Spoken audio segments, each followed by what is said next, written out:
Assalamualaikum warahmatullahi wabarakatuh. Alhamdulillah, alhamdulillahirabbil alamin. Wassalatu wassalamu ala mursalin sayyidina Muhammadin wa ala alihi wa sahbihi ajmain. Amma ba'd. Pertama-tama dan paling utama, marilah kita panjatkan puji dan rasa syukur atas kehadirat Allah Subhanahu wa taala yang telah memberikan kita kesehatan, baik kesehatan jasmani maupun rohani, sehingga para audiens dapat mendengarkan ceramah ini insya Allah berbahagia dan sehat walafiat. Tak lupa pula kita kirimkan salawat serta salam kepada Nabi besar kita, Nabiullah Muhammad SAW. Beliaulah yang membawa kita dari zaman kegelapan menuju zaman terang benderang, atau dengan kata lain, minaz zulumati ilan nur. Baik, tanpa berlama-lama, kali ini saya atas nama Muhammad Azhar Mubarak dari kelas DKV 5E ingin membuka ceramah singkat yang berjudul Tahara. Nah, sebelum saya buka, saya akan memberikan pantun agar suasana lebih santai. Pergi ke pasar membeli ikan, tidak lupa membeli sabun wangi. Kalau ingin ibadah diterima Tuhan, maka bersuci harus kita dahului. Hadirin sekalian, tetap fokus dan jangan sampai mengalihkan pandangannya di ceramah ini. Hari ini saya selaku Azhar Mubarak akan membahas tentang tahara, yaitu bersuci. Nah, tahara ini adalah dasar dari ibadah kita.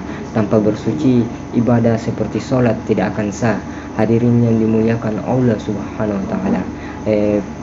Allah Subhanahu wa taala berfirman pada Quran surah Al-Baqarah ayat 222 yang berbunyi, innallaha yuhibbut tawwabin wa yuhibbul mutatahhirin. Artinya, sesungguhnya Allah menyukai orang-orang yang bertobat dan menyukai orang-orang yang mensucikan diri. Nah, ayat ini menunjukkan bahwa kebersihan itu dicintai oleh Allah Subhanahu wa taala. Kemudian Allah berfirman pula pada Quran surah Al-Maidah ayat 6, ma yuridullahu liyaj'ala 'alaikum min harajin wallaki yuridu liyutahharakum. Artinya, Allah tidak ingin menyulitkan kamu, tetapi Dia ingin membersihkan kamu. Jadi, perintah bersuci itu bukan menyusahkan, tapi untuk kebaikan kita sendiri.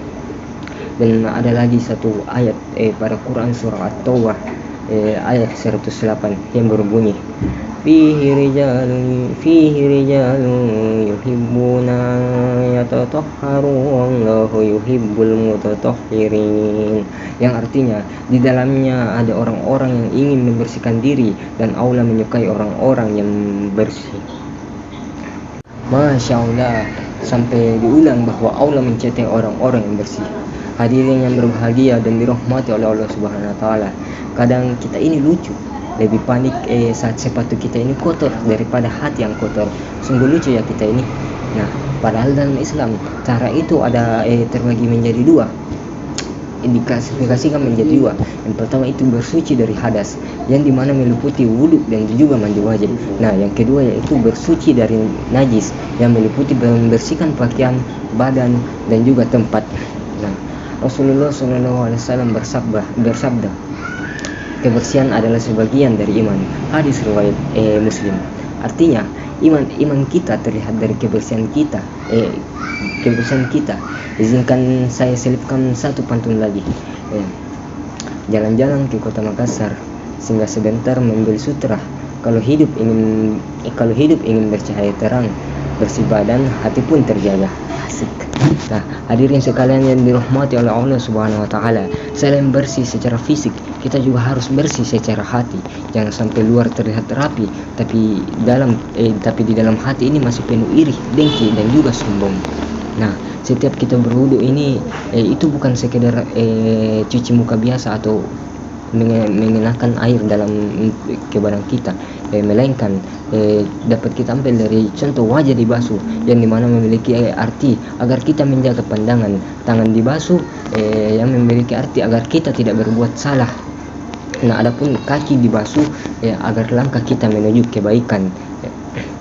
Nah, wudu itu bukan cuma air yang mengalir, tapi dosa yang kita harapkan ikut mengalir pergi. Hadirin yang dirahmati oleh Allah Subhanahu wa taala, mulai sekarang mari kita biasakan hidup bersih, baik itu bersih diri, bersih lingkungan, bersih hati. Karena orang yang bersih bukan hanya disukai manusia, tapi juga dicintai oleh Allah Subhanahu wa taala. Nah, dan ingat, jangan cuma rajin wudhu, tapi kamar seperti zona bencana sebagai penutup. Saya sampaikan pantun terakhir untuk teman-teman semua. Pergi pagi memetik bunga indah di tepi taman.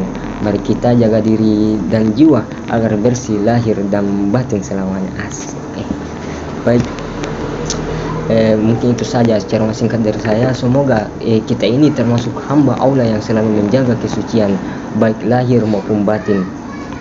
Kurang dan lebihnya mohon maafkan. Semoga apa yang saya sampaikan bermanfaat buat teman-teman semua. Ya pasti bermanfaat jika didengar baik-baik. Jadi saya tutup dengan wabillahi taufiq wal hidayah. Wassalamualaikum warahmatullahi wabarakatuh.